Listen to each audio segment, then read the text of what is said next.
ఆత్మకూరు మండల 4th city రైతులు ఆందోళనకు దిగారు. సిపిఎం ఆధ్వర్యంలో అన్నదాతలు పొలాల్లో బైఠాయించి నిరసన ప్రదర్శన తెలిపారు.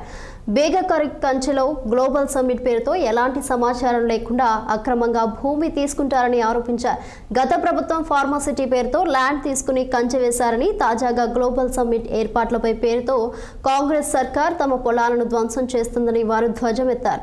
పనుల్లో భాగంగా రైతులకు ఎలాంటి సమాచారం ఇవ్వకుండా కంచె తొలగించి రోడ్డు వేస్తున్నారని ఆందోళన వ్యక్తం చేశారు. తమకు నష్టపరిహారం ఇవ్వాలని డిమాండ్ చేశారు. లేదంటే చావడానికైనా సిద్ధమన్నారు గ్రామస్తులు.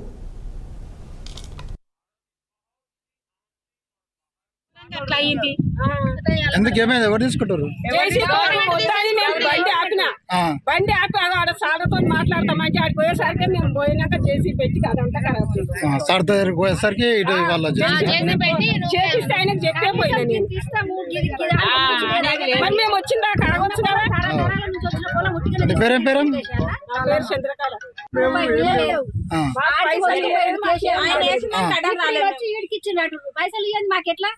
ఇప్పుడు కేసీఆర్ ఉన్నప్పుడు ఇచ్చిండామా?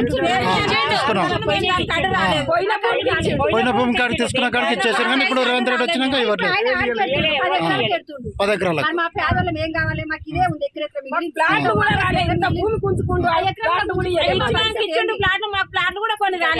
ఇంకా ప్లాన్ ఇప్పుడు ఈ రోడ్డు కోసమే రేవంత్ రెడ్డి వస్తారని రోడ్డు కోసం భూమి తీసుకుంటారు. దీనికి మాత్రం మాకు ఎలాంటి సమాచారం లేదు, ఎలాంటి సమాచారం లేదు. కాబట్టి దీని మేము బొరిషను గోయక ముందుకే జేసీబీ తెచ్చి దాని కాలువలాగా చేసేస్తుంది. ఇప్పుడు ఏమంటారు అంటే, ఇప్పుడు గవర్నమెంట్ ప్రభుత్వం పెద్ద మన ఆఫీసర్లు ఏమంటారు అంటే, మీకు అప్పుడే డబ్బులు ముట్టినాయి, మీకు డబ్బులు అప్పుడే ముట్టేసినాయి. మరి ఆ డబ్బులు ఎవరికి ముట్టినాయి? మాకు రైతులకు మాకు చెందాలి కదా, మీరు రైతులకు ముట్టేసినాయి. మరి మేము ఎవరిని అడగాలి? పై ఆఫీసర్లు అంటే మేము ఎవరిని అడగాలి సార్? ఇప్పుడు మేము ఎవరిని అడగాలి? అందుకే మాకు మేము పని చేస్తుంటే కూడా వాళ్ళు జేసీబీలు తెచ్చి దొబ్బేస్తారు. 6 నెలల సంది మేము పంట పండించినాం. ఆ గడ్డని మీకు ఉప కొట్టుకోవచ్చు. 2 రోజులు టైం పెట్టి కూడా ఇవ్వలేదు, ఇవ్వలేదు. కానీ ఎంత పోతుంది, ఏం కథ, మేము ఏం చేయాలని కూడా మాకు ఎలాంటి సమాచారం లేదు. ఈ ఆధారం ఏముంది అని అడుగుతున్నారు. ఆనాడు సంది మేము ఈ ఆధారం మీదనే కౌలు కట్టించిన రోజులు కట్టాం. చూడు, నేను ఈ ఊరికి వచ్చిన మన్మోచిన కాడి నుంచి 1 రూపాయి సారాన కాడికి వెళ్ళి కట్టుకుంటూ వచ్చినాం. ఏది ఆధారం లేకుండా మక్కదారుడు పూజారుడు అని వచ్చి వాళ్ళు వచ్చి కట్టుకునేది, ఆడ గుడికాడ వచ్చి కట్టుకునేది.